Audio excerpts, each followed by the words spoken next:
عمر بننے کا جذبہ دیکھا تو پھر جو جذبہ حضرت عمر فاروق کے اندر تھا اللہ کو بڑا پسند آیا.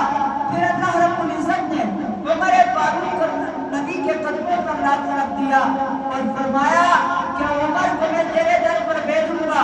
اور نعرے گونجیں گے. جب حضرت عمر فاروق آنے لگے امیر حمزہ فرماتے ہیں میں نے نبی علیہ السلام سے کہا یا رسول اللہ امیر عمر فاروق آ رہا ہے. اللہ کے معبود پیغمبر دیکھتے رہے. اس کے بعد امیر حمزہ کہتے ہیں میں تلوار نیام سے نکال کر کہنے لگا آج اگر عمر فاروق نے میرے معبود پیغمبر کو کچھ بھی کہا تو میں عمر فاروق کا گلا کاٹوں گا. اللہ کے معبود پیغمبر نے فرمایا نہ امیر حمزہ آج عمر فاروق کو کچھ نہیں کہنا. جب حضرت عمر فاروق اللہ کے معبود پیغمبر کے سامنے آئے تو اللہ کے معبود پیغمبر نے عمر کی اس گریبان کو پکڑ کر جھنجھوڑا اور کہا کہ عمر اسلام کو کتنی تکلیفیں دے گا, اپنے معبود کو کتنا ستائے گا.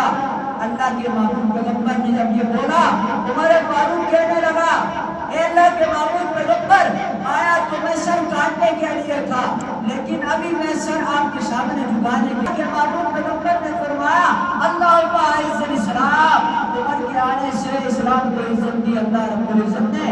عمر ایک ایسی بہت بڑی شخصیت ہے جو مسلمانوں کا رابر قائد اور لیڈر ہے جس کی دور خلافت کے اندر ایک کتا بھی پیاسا مرتا.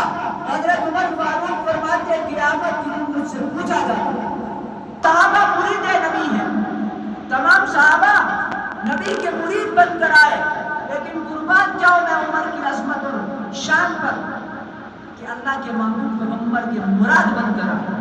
کیا بن کر آئے؟ مراد رسول بن کر آئے.